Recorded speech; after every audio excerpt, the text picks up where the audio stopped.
वैज्ञानिक दृष्टिकोन म्हणजे नक्की काय? चमत्कार नावाची कुठलीही गोष्ट जगात नाहीये. चमत्कारामागचं विज्ञान समजून घेतलं की मग तो चमत्कार वाटत नाही. देव म्हणजे नक्की काय? ते करता करविता कोण? ईश्वर. आपण गणपतीला पाहुणा समजतो, गणपती आला की, पण आपण पाहुणे असतो आणि गणपती कायम येणार असतो. असं हे विश्व आहे. भारत में भगवान है, लेकिन महाराष्ट्र में एक भी भगवान ने जन्म नहीं लिया. क्यों नहीं लिया? महाराष्ट्र में राक्षस नहीं थे. राक्षस नहीं थे, इसके लिए भगवान को इधर जन्म लेने का जरूर नहीं पड़ा. लेकिन भगवान नहीं आया, लेकिन भगवान ने अपने दूध भेजे, संत भेजे. ते आत्मा म्हणजे मग नक्की काय? पंचांग म्हणजे काय, त्याचा वापर कसा करावा आणि ते किती महत्वाचं आहे? पंचांग म्हणजे फलज्योतिष नव्हे. पंचांग म्हणजे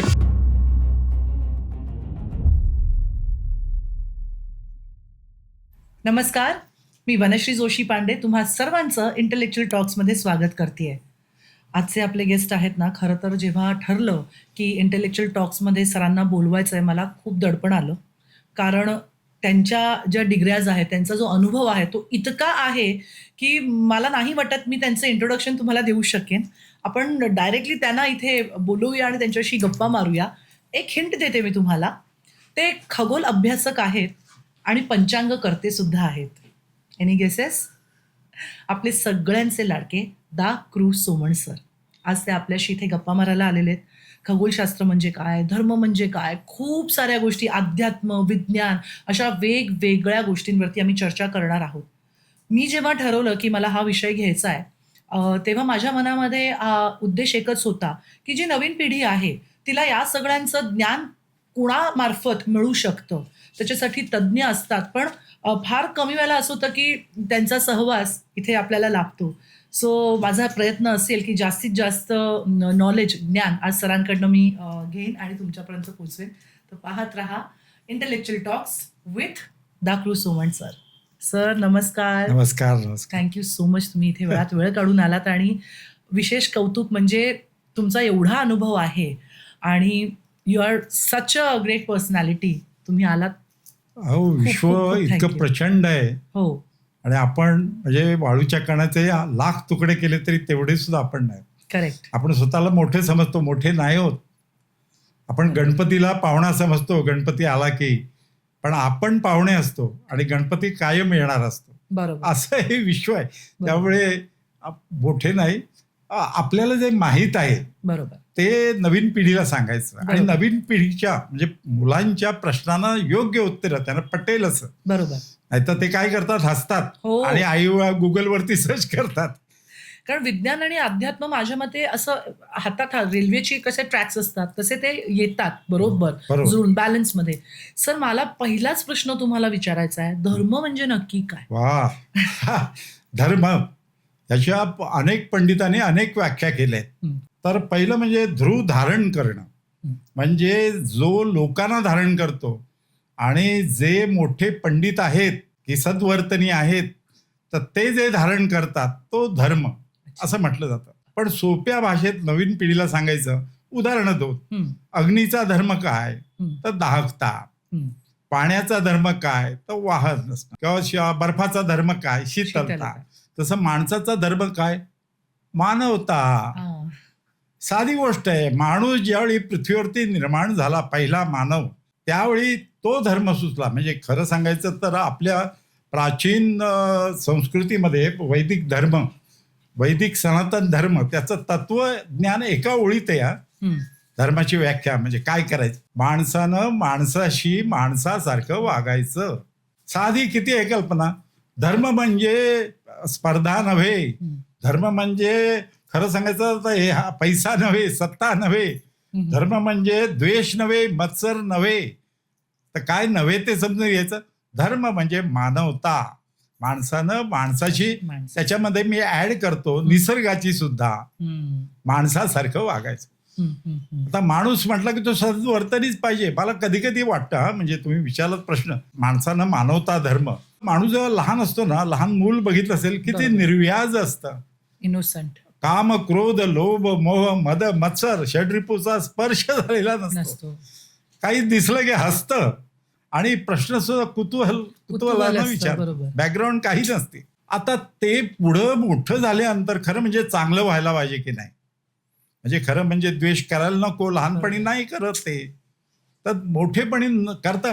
पण ते आपल्याला देवाने डोळे दिलेत, कान दिलेत, अवयव दिलेत सगळं, तर ते आपण कशासाठी वापरतो हेच कळलेलं नाही. करेक्ट. म्हणून धर्म म्हणजे मानवता धर्म. आता तो वैदिक सनातन धर्म पहिला आपला, खरं हे धर्म नाही, ते पंथ आहेत. आता जे आपण धर्म म्हणतो ते पंथ आहेत. ओके. सगळी माणसंच आहेत, त्यांचं बरोबर. रक्त लालच आहे, तेच जीवन तसंच आहे, फक्त ऋतूप्रमाणे बरोबर. त्यांच्यामध्ये रचनेमध्ये त्यांच्या देखणेपणामध्ये बदल झालेला आहे. तर मला हे सांगायचं, माणसानं माणसाशी माणसासारखं वागावं आणि मानवता हा धर्म आहे. बरोबर. भाषा एकच आहे, हृदयाची आहे की नाही, हृदयाची भाषा, प्रेमाची भाषा, प्रेमाची भाषा हेच आहे. कृतज्ञता. म्हणून धर्म समजून घ्यायला पाहिजे आणि पुढच्या पिढीला हा प्रश्नांना उत्तरं द्यायला पाहिजेत आई वडिलांनी. बरोबर. नाहीतर ते गुगलवरती सर्च करतात. गुगलवर जातात, कारण सगळेजण 21व्या शतकात आहोत. सर, मला जाणून घ्यायचंय वैज्ञानिक दृष्टिकोन म्हणजे नक्की काय? म्हणजे हा. आपण हे ऐकतो पण डिटेलमध्ये माहित नसतं म्हणजे नेमकं बरोबर काय? बरोबर. कार्य कारण भाव हम्म. पहिली गोष्ट, साधा सोपं. आता वैज्ञानिक दृष्टिकोन निर्माण व्हायचा असेल, त्यासाठी वैज्ञानिक व्हायला पाहिजे असं नाहीये, ऋषी मुनी व्हायला पाहिजे असं नाहीये, विद्वान व्हायला पाहिजे असं नाही. वैज्ञानिक दृष्टिकोन म्हणजे काय? कार्य कारण भाव प्रत्येक गोष्टीचा समजून घ्यावा. चमत्कार नावाची कुठलीही गोष्ट जगात नाहीये. बघा, चमत्कार, चमत्कारामागचं विज्ञान समजून घेतलं की मग तो चमत्कार वाटत नाही.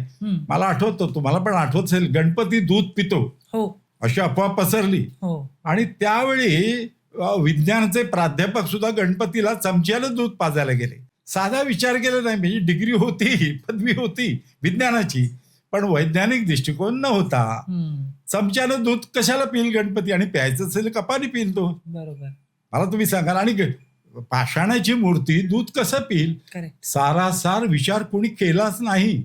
तो वैज्ञानिक दृष्टिकोन म्हणजे महत्वाची गोष्ट की कार्य कारण भाव समजून घ्यावं. आणि लहान मुलांचे प्रश्न असतात ना, ते महत्वाचे. मुलं प्रश्न विचारतात कसा, बघा, की फुलं घालून देव प्रसन्न होत असता, बघा, तर फुलवाल्यानं फुलं विकली असती का? त्यांनी सगळी देवाला घातली असती की नाही, आणि देव प्रसन्न करून घेतला असता. बरोबर. पूजा करून जर देव प्रसन्न होत असता, तर पुजारी जो मंदिरामध्ये आहे कायम रोज पूजा करतो देवाची, तो श्रीमंत व्हायला पाहिजे होता. त्याला एकही दुःख नको, असायला नको होतं. बरोबर. पण तो रोज पूजा करतो, पण त्याला पण दुःख आहे, त्याला पण अडचणी आहेत, त्याला पण त्रास आहे. बरोबर. तेव्हा हा प्रश्नाला उत्तर देता यायला पाहिजे. तिसरा प्रश्न मुलाने विचारला, म्हणजे मुद्दाम मी मुलांचे संवाद साधतो, बरोबर. तर त्यांनी असं विचारलं की देवळामध्ये, मंदिरामध्ये पेटी कशाला असते? देव जर देत असता तर देवळाला देईल की नाही? पहिल्यांदा तो देवळाला देईल, पेटी ठेवायची जरूर नाही, भक्तांकडून पैसे घ्यायची जरूर नाही. पण देवळात पेटी असते, आणि पेटी नसेल तर देऊळ चालणार नाही, मग देव कसा आहे? अशी मुलं प्रश्न विचारतात. त्यांना उत्तर द्यायचं असेल ना, तर वैज्ञानिक दृष्टिकोनातून त्यांना दिलं उत्तर की ते पटतं. बरोबर. तुम्ही सांगितलं, मी सांगतो ना, आता माझ्या वयाचं आता बघितलं तर लहानपणी आम्हाला आई वडिलांना प्रश्न विचारायची हिंमत होत नव्हती. बरोबर. त्यांच्याबरोबर बसायची हिंमत होत नव्हती. तर आताचे मुलं बसतात, खेळतात, आई बाबा म्हणतात, अरे तुरे म्हणतात, प्रश्न पण विचारतात धाडसाना, पण त्याला उत्तर द्यायची आई वडिलांनी तयारी करायला पाहिजे. हे महत्वाचे. आजी, देव काय करतो? आता साधा प्रश्न मुलाचा बघा, उजव्या सोंडेचा गणपती कडक असतो, देव कडक कसा असेल? तुम्ही बघा ना, देव हा प्रेमळच असायला पाहिजे. माणसं कडक असतात, देव कधी कडक असत नाही. आता सोंड डावीकडे का असते गणपतीची? तर डाव्या हातात, आता बघा कार्य कारण भाव, डाव्या हातात मोदक असतो, बरोबर, आणि उजवा हात आशीर्वाद देतो. आता साहजिकच गणपतीची सोंड डावीकडे म्हणजे मोदकाकडे असणार की नाही? बरोबर. थोड्या वेळ उजवीकडे गेली तरी काय हरकत आहे? त्याचा प्रश्न आहे, आपला नाही. तेव्हा देव हा कडक नसतो, आणि उजव्या सोंडेचा गणपती हा कडक नसतो. तो कार्य कारण भाव समजून घेतला. मोदक डाव्या हातात आहे म्हणून सोंड डावीकडे आहे, उजव्या हातात मोदक असतात तर उजवीकडे गेली असते गणपतीची सोंड. हे लक्षात घ्या. त्यामुळे चमत्कार ही गोष्ट, वैज्ञानिक दृष्टिकोन म्हणजे आपण दैनंदिन आयुष्यामध्ये कुठलीही गोष्ट करताना सारासार विचार करायला पाहिजे. हे मी का करतोय? कशासाठी करतोय, आत्ताच का करतोय, असं शोधलं ना आपण. करायचंय म्हणून करण्यात काही अर्थ नाही. हा, आई वडिलांनी सांगितलंय, आजोबांनी सांगितलंय म्हणून मी करतोय नाही. आपल्याला स्वतंत्र बुद्धी दिली. बघा, मुलंही फार विचार करतात आणि प्रश्न विचारतात आई वडिलांना. तेव्हा वैज्ञानिक दृष्टिकोन म्हणजे कार्य कारणभाव समजून घ्यायचं काय आहे. तर तसं घेतलं ना, म्हणजे ती गोष्ट करताना आपण समाधानी असतो, बरोबर. नाही तर धाकात असतो. बरोबर. धाकात नको. धाकात देवाला मी नको. नमस्कार का करू, ह्या विचार. आता साधी गोष्ट आहे की आणखी सांगतोय का, मंदिरात मी गेलो तर नारळ घेतला, फूल घेतलं आणि पैसे द्यायला लागला तर तो पूजा जो होता याचा दुकानदार मला म्हणाला पैसे नंतर द्या, जाऊन या आणि द्या. आता बघा, माणसं कशी बसतात. तुम्ही म्हणजे प्रेक्षकांना मुद्दा मला सांगायचा आहे, तुम्ही देवळात जाता, नारळ घेता, फुलं घेता, पेढे घेता आणि पैसे लगेच द्या. आता ते दुकानदाराला बरोबर माहित असतं. नंतर द्या म्हटलं की पुण्य कुणाला मिळतं, दुकानदाराला मिळतं. कारण नारळ कुणाचा असतो मला सांगा ना, दुकानदाराचा असतो, पैसे दिलेले नसतात. बघा ना, आपण we are working like postman. इकडचा नारळ घेतो आणि तिकडे देतो. कसं पुण्य मिळेल मला सांगा. बरोबर. आता इथे सारासार विचार करत नाही आपण. बरोबर. म्हणून महत्वाचं आहे की वैज्ञानिक दृष्टिकोन अगदी दिवसभर, साधं व्यवहारात सुद्धा वैज्ञानिक दृष्टिकोन पाहिजे आपल्याला. म्हणून विज्ञान प्रेमी व्हायला पाहिजे, वैज्ञानिक दृष्टिकोन व्हायला पाहिजे. त्यासाठी मोठे वैज्ञानिकांची डिग्री किंवा असं नकोय. कार्य कारण भाव समजून घेणं हे महत्वाचं आहे. सर, आता तुम्ही इतकं सांगताय, माझा एक वेगळा प्रश्न आहे जो कुतूहल सगळ्यांनाच असतं. देव म्हणजे नक्की काय? ईश्वर म्हणजे काय? अगदी सरळ प्रश्न आहे. ईश्वर म्हणजे स्वामी, असं पहिली कल्पना होती. ते करता करविता कोण? ईश्वर. अशी एक प्रामाणिक समजूक होती पूर्वी. त्याच्या अगोदर पंचमहाभूत, मी त्यांना पंचमहाशक्ती म्हणतो, पृथ्वी, आप, तेज, वायू आणि आकाश म्हणजे ईश्वर, अशी कल्पना होती. कारण बघा, भूकंप होतो, बरोबर, भूकंप झाल्यानंतर जनजीवन विस्कळीत होतं, पाऊस चिक्कार पडतो, पूर येतो, सूर्य कधी कधी इतका तापतो, याच वर्षी इतकी उन्हाळा आहे, लाही होते. आता हे सगळं का होतं? ते पंचमहाशक्ती कोपली, म्हणजे ईश्वर कोपला, त्याची अवकृपा झाली की असं घडतं. हे शांत राहायला पाहिजे बघा. म्हणून यज्ञ संस्कृती उदयास आली अगदी पूर्वी. ईश्वर म्हणजे त्यांना प्रसन्न करायचं. म्हणजे अग्नी जो यज्ञ, तो पोस्टमन किंवा कुरिअर बॉय, आपण जे अर्पण केलं, आता हे सगळं वैज्ञानिक पुढच्या पिढीला कळायला पाहिजे म्हणून त्या भाषेत सांगतो. कुरिअर बॉय, आपण यज्ञात जे अर्पण करू ना, ते त्या देवतेला पोचतं, अशी पूर्वी श्रद्धा होती. म्हणजे यज्ञामध्ये समजा आपण तूप वाहिलं, काही लाह्या वाहिल्या, तर त्या इष्ट देवतेला पोचतात, ज्याची प्रार्थना करतो. म्हणजे पंचमहाशक्ती जर प्रसन्न राहिली तर आपल्याला भूकंपाला घडणार नाही, पाऊस तसा पडणार नाही, व्यवस्थित शेती लोक, म्हणजे पंचमहाशक्ती कंट्रोलमध्ये राहील, प्रसन्न राहील, यासाठी तसं होतं. पण ही देव ईश्वर ही कल्पना आली. मग बघा तुम्ही, भविष्य आपलं ईश्वराच्या हातात आहे अशी कल्पना आली. कारण वर्गामध्ये शेवटी बसणारा मुलगा कारने फिरतो आणि पहिल्या भागावर येऊन पहिला नंबर असणारा मुलगा पुढे मोठा झाला तर चालत जाताना दिसतो. आता हे का होतं? 2+2 = 5 असं उत्तर येतं. मग एक आला कोणी ईश्वरानं दिलं का? किंवा 2+2 = 3 असं उत्तर येतं. हा एक गेला कुठे? ईश्वराने काढून घेतला की काय? तेव्हा ईश्वरी कल्पना आली. पंचमहाशक्ती ही एक कल्पना ईश्वरी.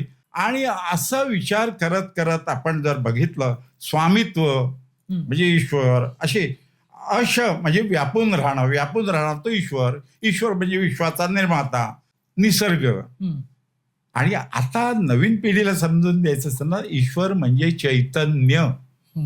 आपण म्हणतो ना, ईश्वर चराचरात आहे. तुम्हाला ती प्रल्हाद आणि हिरण्यकश्यपूची गोष्ट माहिती असेल. विचारलं त्याने, प्रल्हाद विचारलं की ईश्वर कुठे आहे तुझा? खांबात आहे का? तर हो म्हणाला, खांबात पडे. त्यांनी लाथ मारली, त्यातून नरसिंह प्रगटला. कथा आपल्याला लहानपणी शिकली. तेव्हा ईश्वर चराचरात आहे. म्हणजे ईश्वर म्हणजे काय? तर चैतन्य. म्हणजे सोपं सांगायचं तर, माणूस उभा आहे, तो मृत्यू पावला, तर काय निघून गेलं? चैतन्य. त्याला आत्मा म्हणतो आपण. हे चैतन्य वैज्ञानिकांना अजून निर्माण करता आलेलं नाही. बघा, घड्याळ बिघडलं बरोबर. दुरुस्त करता येतं, टीव्ही बिघडला दुरुस्त करता येतो, माणूस आजारी पडला बरोबर करता येतो, पण माणूस मरण पावला पुन्हा जिवंत करता येत नाही आतापर्यंत विज्ञानाला. अजून एक कुतूहलासाठी विचारते, आत्मा म्हणजे मग नक्की काय? आत्मा म्हणजे काय? चैतन्य. चैतन्य सोप्या भाषेत. आता ते दिसत नाही, मग आपण म्हणतो चैतन्य चराचरामध्ये. बघा, शरीर मरण पावलं, डेड झालं, आता शरीर बिघडलं, आपण म्हणतो बिघडलं, तर आत्मा निघाला. आत्मा हा कसा आहे? हा निर्गुण निराकार आहे, त्याला आकार नाही, निर्गुण नाही, आणि तो ह्या चैतन्य जे चराचरात आहे त्याच्यात विलीन होतो, अशी श्रद्धा आहे. हे फार वैज्ञानिक दृष्टिकोनातून सांगायचं म्हणजे हे अजून निसर्गाला जे जमलंय ते माणसाला जमलेलं नाही. मुंगी बघितली असेल, लहान मुंगी आहे, पण तिच्यात आत्मा आहे. करेक्ट. तुम्हाला संत एकनाथांची कथा माहिती असेल, गाढवाला पाणी पाजलं, ते काशीचं पाणी, गंगेचं पाणी रामेश्वरला द्यायच्या ऐवजी त्यांनी गाढव एक तडफडत होतं त्याला पाजलं. शिष्य विचारायला लागले, हो काय, आपण दक्षिणेला जायला पाहिजे, ते पाणी तिकडे द्यायला पाहिजे, गंगेचं पाणी, पवित्र पाणी. काय म्हटलंय, गाढवात आत्मा आहे ना. म्हणून मला सांगायचं ते ईश्वर हा प्रत्येक आत्म्यात, चैतन्यात आहे. तुम्ही वनस्पती लावा, तुम्ही बघितलं असेल एखादं झाड आपण बघितलं ना, सकाळी पाणी घाल, बोलतं आपल्याशी. काही झाड आहेत बघा, माणसाचे स्वभाव असे असतात ना, तसे निसर्गाचे स्वभाव असतात, झाडांचे सुद्धा असतात. म्हणजे काही झाडं पाणी जास्त घातलं तर भरतात, आणि काही झाडं पाणी नाही घातलं तर भरतात. तेव्हा बोलतात झाडं आपल्याशी, संवाद साधतात. म्हणून निसर्गाशी रममाण होणं, निसर्गाला माणसासारखं वागवणं, हे महत्त्व. आणि ईश्वर हा चराचरात आहे. म्हणजे बघा, ईश्वर एखाद्या गरीब माणसाला तुम्ही अन्न दिलं, भुकेलेलं आहे, पण त्याला तुम्ही अन्न दिलं, त्याच्या चेहऱ्यावर जे समाधान मिळतं ना, ईश्वर तिथे दिसतो. तुम्ही एसटीनं चाललात आणि फुल एसटी, बसायला जागा नाही, आणि एक आजोबा उभे आहेत वयस्कर, आणि आपण तरुण बसलेलो आहोत, आजोबांना सांगितलं बसा, आणि आपण उभे राहिलो, त्यांच्या चेहऱ्यावर जे आनंद दिसतो ना, बरोबर, ते ईश्वराची प्रसन्नता. बरोबर, तिथे ईश्वर दिसतो. म्हणून म्हणजे एखादा अपघात होतोय, आपण तो टाळला तर तो म्हणतो ना, देव, तू म्हणजे देव माणूसच आहेस. आपण ईश्वर होत आहेत ते, पण देव माणूस होत आहेत, हे विशेष आहे. मला एकाने हिंदीमध्ये प्रश्न विचारला असाच, कि सोमन साहब, आप सब बोलते हैं भारत में भगवान है, लेकिन महाराष्ट्र में एक भी भगवान ने जन्म नहीं लिया, क्यों नहीं लिया? बघा, प्रभू रामचंद्र नॉर्थ इंडिया के, उत्तर भारतातले, तुमचे भगवान श्रीकृष्ण ते सुद्धा तसेच. महाराष्ट्र में एक भी भगवान नहीं. मी त्याला त्याच्या भाषेत सांगितलं, महाराष्ट्र में राक्षस नहीं थे, राक्षस नहीं थे, इसके लिए भगवान को इधर जन्म लेने का जरूर नहीं पड़ा, असं त्याला सांगितलं. आणि म्हटलं, लेकिन भगवान नहीं आया, लेकिन भगवान ने अपने दूत भेजे, संत भेजे.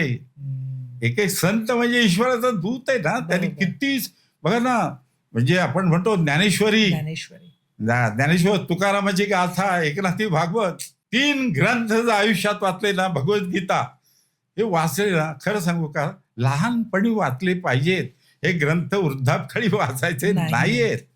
आपण म्हणतो रिटायर झाले तर वाचू, नाही. मी अमेरिकेत गेलो, तिथे विचारलं लायब्ररीमध्ये का अशी कुठली 100 पुस्तकं आहेत जी जास्तीत जास्त लोकांनी वाचलेत. 100, हे अर्थात ऑटोमॅटिक कम्प्युटराइज लायब्ररी, पटकन बटन दाबलं, 100 पुस्तकं जास्तीत जास्त लोकांनी वाचले. त्याच्यामध्ये भगवद्गीता होती. अर्नॉल्ड नावाच्या माणसानं इंग्रजीमध्ये भाषांतर केलेली भगवद्गीता. आता तुम्ही मला सांगा, आपण इथे वाचत नाही, पण तिकडे वाचतात. तेव्हा ईश्वर ही कल्पना अशा पद्धतीने चराचरात आहे, आणि त्या दृष्टीनं आपण त्याकडे पाहायला पाहिजे. सर, तोच उद्देश आहे की पूर्वीच्या काळी गुरुकुल सिस्टम होती. ओके, मी सोशियोलॉजी बॅकग्राऊंड आणि सायकोलॉजी बॅकग्राऊंडची आहे. मला नेहमी कुतूहल असायचं की अशी कशी शाळा तिथे जात आहेत, सगळं अभ्यास करतात. अनफॉर्च्युनेटली आत्ताच्या काळामध्ये तशा शाळा नाही आहेत. सगळेजण इंग्लिश मिडियम असेल, CBSE बोर्ड असेल, ठीक आहे, काळाची गरज आहे. पण मला असं वाटतं की जेव्हा आपण अपग्रेड करत असतो किंवा नवीन काही शिकत असतो, आपली मुळं जी आहेत ती सुद्धा घेऊन चालायला पाहिजे. खरंय. सो हाच एक उद्देश आहे की तुमच्यासारखे दिग्गज त्यांना इथे इन्व्हाइट करून वेगवेगळ्या विषयांची व्यवस्थित माहिती आपल्या प्रेक्षकांपर्यंत पोहोचवायची. तुम्ही पंचांग करते आहात. हो. तर पंचांग म्हणजे काय हे आमच्यासारख्या लोकांना ज्यांना फक्त ऐकून माहितीये पंचांग, बरोबर. पण सोप्या भाषेत नवीन पिढीला कळेल पंचांग म्हणजे काय, त्याचा वापर कसा करावा आणि ते किती महत्वाचं आहे. पहिलं सांगू, पंचांग म्हणजे फलज्योतिष नव्हे. बरं. आपण म्हणतो ना पंचांग म्हणजे फलज्योतिष, हेच लोकांना डोक्यात ठसलेलं आहे. तसं नाहीये. पंचांग म्हणजे खगोल गणित, अच्छा. खगोलशास्त्राचं गणित. म्हणजे विश्वाची निर्मिती 13.7 अब्ज वर्षांपूर्वी झाली. ओके. खगोलशास्त्राचा अभ्यास केल्यानंतर हे लक्षात येतं. हे विश्व, आता हे ग्रहगोल आहेत, तारे आहेत, नक्षत्र आहेत. बघा तुम्ही, पंचांग म्हणजे सूर्य, चंद्र, ग्रह यांचं गणित, ग्रहांचं गणित. आणि हे गणित, खगोल गणित जसं आकाशात आहे तसं पंचांगात पाहिजे, आणि जसं पंचांगात आहे तसं आकाशात दिसलं पाहिजे. म्हणजे पंचांग हे खगोलशास्त्र असं म्हटलं तरी चालेल. मला कुतूहल होतं पंचांग तयार करायचं. माझे वडील कृवी सोमण हे पंचांग करते होते, म्हणून त्यांच्याकडून मी शिकलो पंचांग करायला. आणि खरं सांगतो मी, खगोलशास्त्राची आवड निर्माण झाली नंतर. पण पंचांग गेले 55 वर्ष मी करतोय. आता बघा, चहा तोच, कप वेगळा, मॅटर पंचांगाचंच, पण ते ग्रेगोरियन म्हणजे इंग्रजी तारखेत लिहिलेलं कॅलेंडर आलं नंतर. आता कॅलेंडर सगळी आणि पंचांग, अगोदर पंचांग करतो आम्ही आणि नंतर कॅलेंडर केलं जातं. तर हे पंचांग हे किती 3,500 4,000 वर्षांपासून आहे भारतामध्ये. मध्यंतरी फ्रान्समधले लोक माझ्याकडे आले, तुम्ही पंचांग कसं करता हे अभ्यासायला, जाणून घ्यायला. बघा, पंचांग म्हणजे फलज्योतिष नव्हे, पहिली गोष्ट लक्षात घ्या. पंचांग म्हणजे खगोल गणित, दृग्गणित. दृग्गणित म्हणजे काय, जसं आकाशात आहे तसं पंचांगात पाहिजे, आणि जसं पंचांगात आहे तसं आकाशात दिसलं पाहिजे. आता 5 अंग असतात म्हणून त्याला पंचांग म्हणतात. तिथी, वार, नक्षत्र, योग आणि करण. तिथी म्हणजे चंद्र सूर्यामध्ये 12 अंशाचं अंतर झालं की तिथी. आता ही तिथी बघता येते आपल्याला. सूर्यास्ताच्या वेळी तुम्ही टेरेसवर जा किंवा मैदानात जा, इकडे सूर्याचा अस्त होतोय, आणि थोडी चंद्रकोर अमावस्येच्या दुसऱ्या किंवा तिसऱ्या दिवशी, पहिल्या किंवा दुसऱ्या दिवशी अमावस्येनंतर ते चंद्रकोर दिसते. सूर्यास्त झाला की लगेच 12 अंशांतर झालं की प्रतिपदा, 24 अंशांतर झालं की द्वितीया, 36 अंशांतर झालं की तृतीया. अशा रीतीनं म्हणजे बघा, तुम्ही साधारण अष्टमी, शुक्ल अष्टमी, सूर्यास्त झाला, चंद्र डोक्यावर दिसणार, 96 अंश अंतर. बघा, 96 अंश अंतर. पौर्णिमेला इकडे सूर्य मावळतो पश्चिमेला, आणि पूर्वेला चंद्र उगवतो. तिथी म्हणजे चंद्राची स्थिती असं म्हटलं तरी लक्षात येईल. म्हणजे चंद्र बघून आपल्याला तिथी सांगता येईल, आणि तिथी बघून आपल्याला चंद्र कुठे आहे हे सांगता येईल. तर तिथी हे महत्वाची असते. पण हे सगळं जिओसेंट्रिक आहे. बघा, जिओसेंट्रिक म्हणजे काय, पृथ्वीचा मध्य, चंद्राचा मध्य आणि सूर्याचा मध्य, ह्यातला हा कोण आहे हे लक्षात घ्या. वार, आपला वार आहे तो सूर्योदयापासून सूर्योदयापर्यंत असतो. बरोबर. पाश्चात्य लोकांचा मध्यरात्री बदलतो. आता ज्यावेळी घड्याळ नव्हतं, बघा, घड्याळ नव्हतं त्यावेळी ते मध्यरात्र झाली, कळणार कसं त्यांना, वार कसा बदलणार. बरोबर. आपलं किती शास्त्र शुद्ध आहे, वैज्ञानिक दृष्टिकोन त्याच्या मागे आहे. सूर्योदय झाला, वार बदलला. हे आपल्या इकडे म्हणजे रात्री 12 नंतर 25-26 तास होतात. जसे रेल्वेचं टाइम टेबल आहे ना, तशा पद्धतीने म्हटलं तरी चालेल. योग म्हणजे सूर्य आणि चंद्र यांचा भोगांची बेरीज असते, आणि कर्ण म्हणजे अर्धी तिथी. तर तिथी, वार, नक्षत्र, योग आणि कर्ण 5 अंग पंचांगात असतात. पण एकदम आलेले नाहीत, हळूहळू आले. पहिल्यांदा 1 अंग असणार, द्विअंग, त्रिअंग, हे महत्वाचे. आता हे पंचांग ज्या ग्रंथावरून गणित करतात त्याला कर्ण ग्रंथ म्हणतात. कर्ण ग्रंथ, पहिला कर्ण ग्रंथ गणिताचा, गणिताचा ग्रंथ हे संस्कृत मध्ये होते. वेदांग ज्योतिष नावाचा ग्रंथ. हा ग्रंथ इसवी पूर्व 1400, बघा, 1400 अधिक 2000 म्हणजे 3,500 वर्षांपूर्वी झालेला आहे ग्रंथ. हा 3,500 वर्ष झाली. लगद ऋषीनं लिहिलेला आहे, लगद ऋषीनं. आणि इसवी सन पूर्व 1400 विचार करा. आणि त्यावेळी अधिक महिना होता. ते पण सांगतो, अधिक महिना. बघा, त्यावेळी अधिक महिना होता. म्हणजे इसवी सन पूर्व 1400 वैद काळात. आणि त्याच्यामध्ये 36 श्लोक आहेत ऋग्वेदात आणि 44 श्लोक यजुर्वेदी आहे. एवढे श्लोक आहेत संस्कृतमध्ये आहेत, पण त्याच्यात गणित आहे. सूर्याचं उत्तरायण दक्षिणायन ही माहिती त्याच्यात आहे. आणि ह्याचं भाषांतर इंग्रजीमध्ये पाश्चात्य लोकांनी केलं या संस्कृत श्लोकांचं. आपल्याकडे लोकमान्य टिळक, तर लोकमान्य टिळकांनी इंग्रजीमध्ये भाषांतर केलं वेदांग ज्योतिषाचं. मराठीत सुद्धा आहेत, भारतीय सर्व भाषात आहेत आणि इंग्रजीत आहेत. का इंग्रजीत केलं तर पाश्चात्य लोकांना कळावं कालगणना किती प्राचीन आहे आमची हे का. लोकमान्य एक प्रश्न विचारला एकाने, तुम्ही ओरायन ग्रंथ लिहिला इंग्रजीमध्ये, आर्टिक ओमेन्य वेदास ग्रंथ लिहिला तो इंग्रजीत, वेदांग ज्योतिष इंग्रजीत भाषण, पण गीता रस हे मराठीत का लिहिलं. गंमत म्हणून सांगतात लोकमान्य टिळकांनी उत्तर दिलेलं आहे की आपण कर्मयोग विसरलो.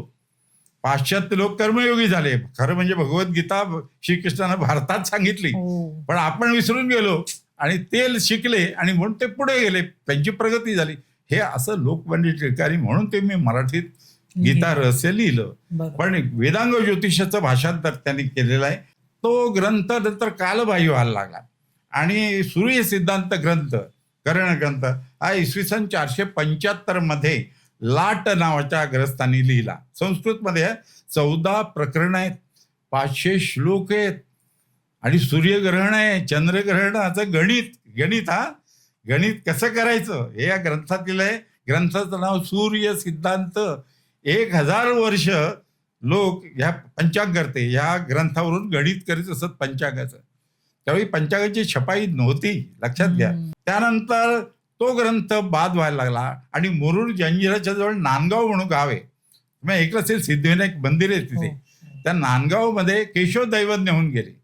आणि पूर्वी काय होतं, छापील नव्हतं पंचांग, त्यामुळे गावामध्ये जोशी नावाचे ग्रस्त असायचे, ते गणित करायचे आणि गावोगावी जाऊन घरोघरी जाऊन सांगायचे की संक्रांत कधी आहे, ग्रहण कधी आहे, आणि लोक त्याला धान्य द्यायचे आणि त्याच्यावरती उदरनिर्वाह त्यांचा चालायचा. जोशी आडनावाचे लोक.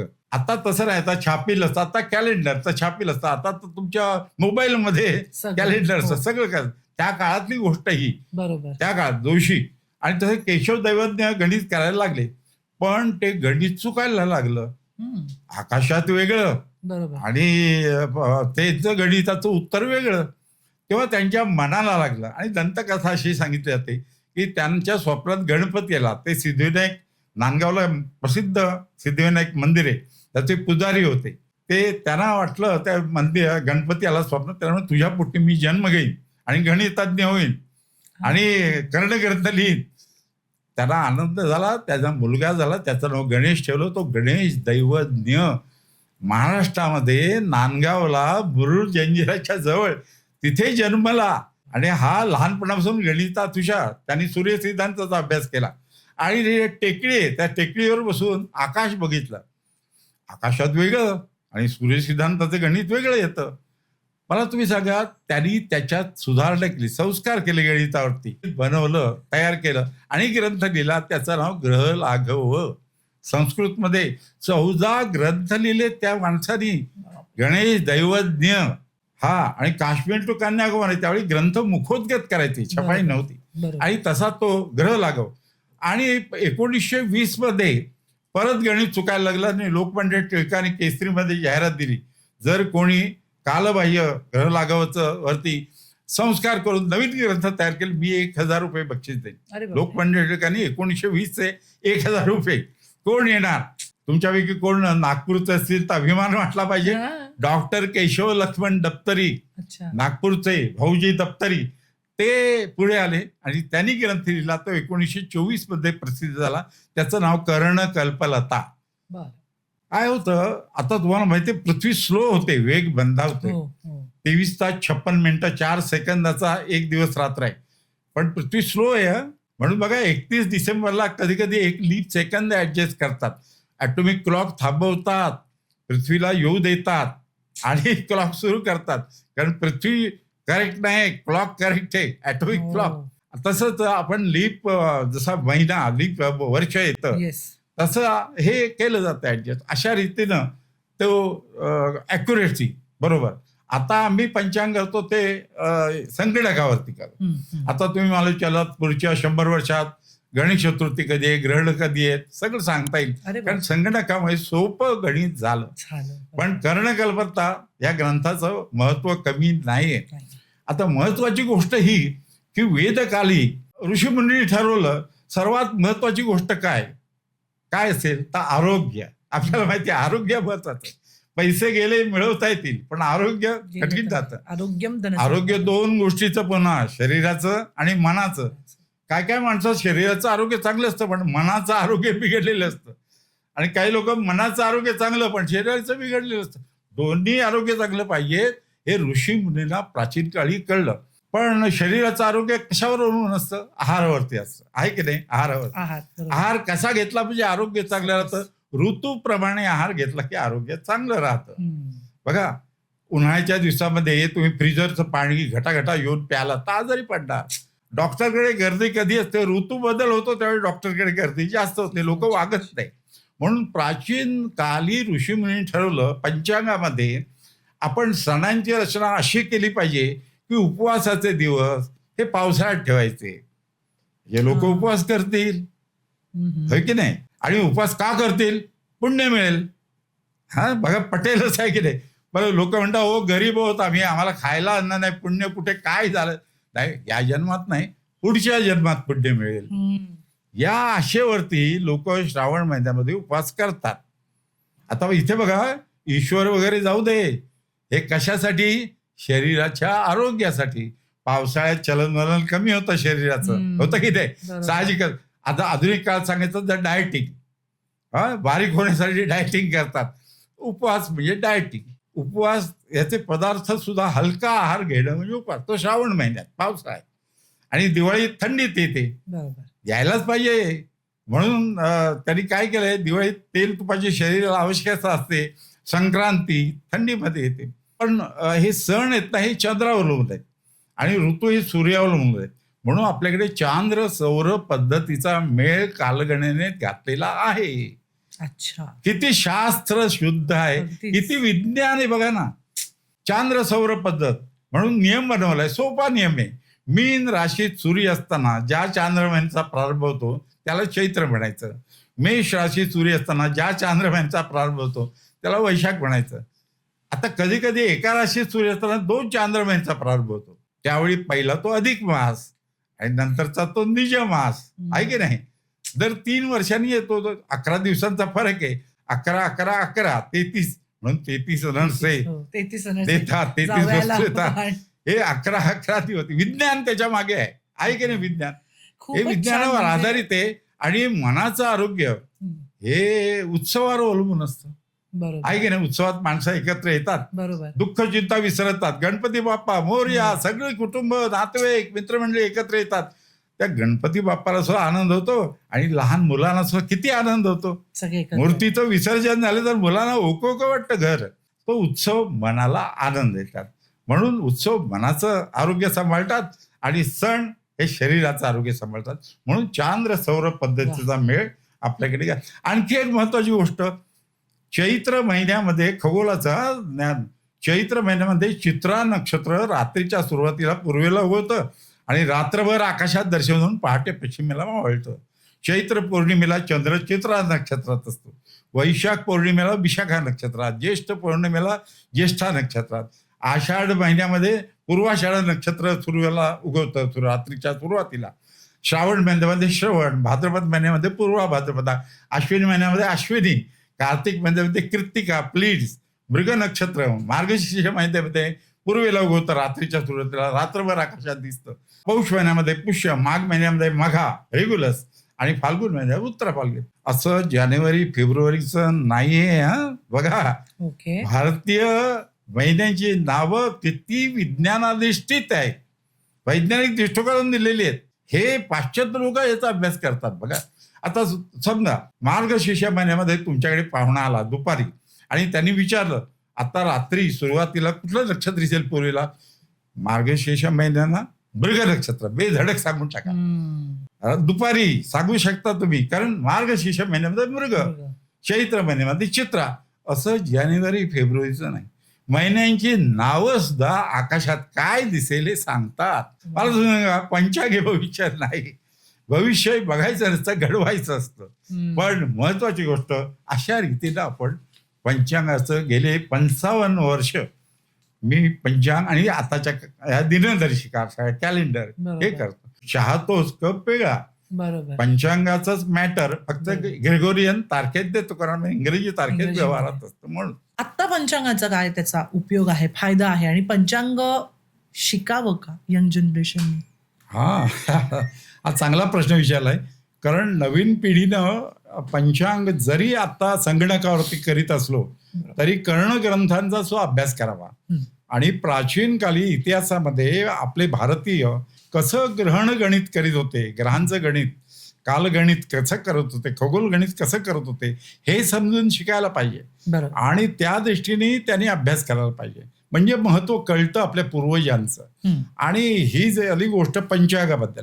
आता पंचांगाचं मॅटर आम्ही कालदर्शिकेत म्हणजे कॅलेंडरमध्ये देत असतो, दिनदर्शिकेत देत असतो.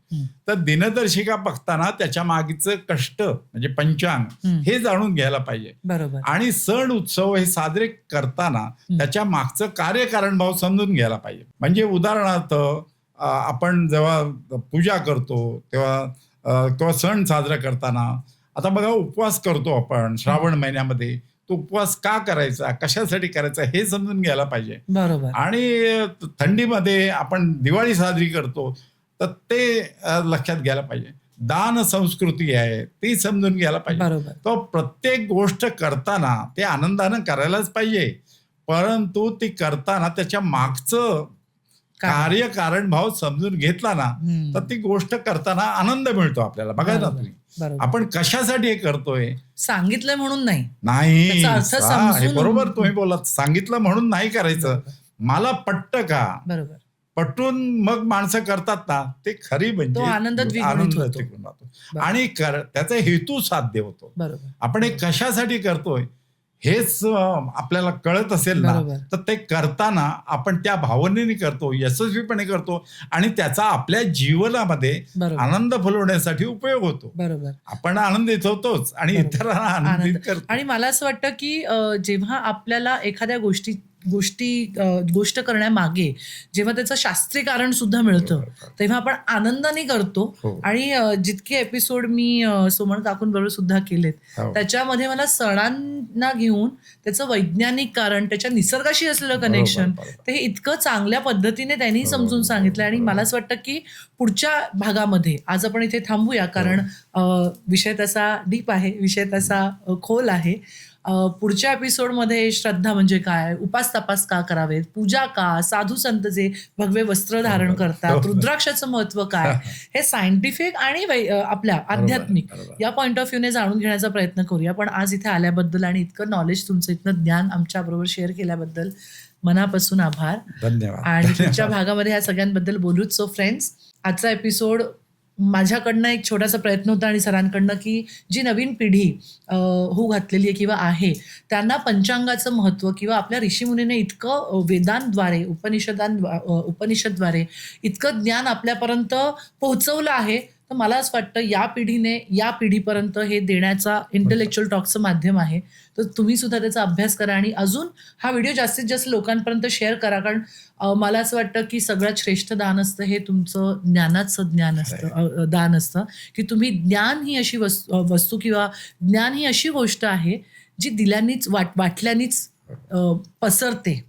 त्यामुळे हा एक छोटासा प्रयत्न आहे की हे सगळं नॉलेज, हे ज्ञान इथून तिथपर्यंत आलेलं आहे. तुम्हाला काय करायचं आहे, लाईक, शेअर आणि सबस्क्राईब हे बटन दाबायचं आहे आणि हा व्हिडिओ जास्तीत जास्त लोकांपर्यंत पोहोचवायचा आहे. आणि तुम्हाला आजचा एपिसोड कसा वाटला हे कमेंटद्वारे तुम्ही मला लिहून कळवा. तुमचा आशीर्वाद आणि प्रेम असंच भरभरून राहू दे. Thank you so much. Shri Swami Samarth. Thank you.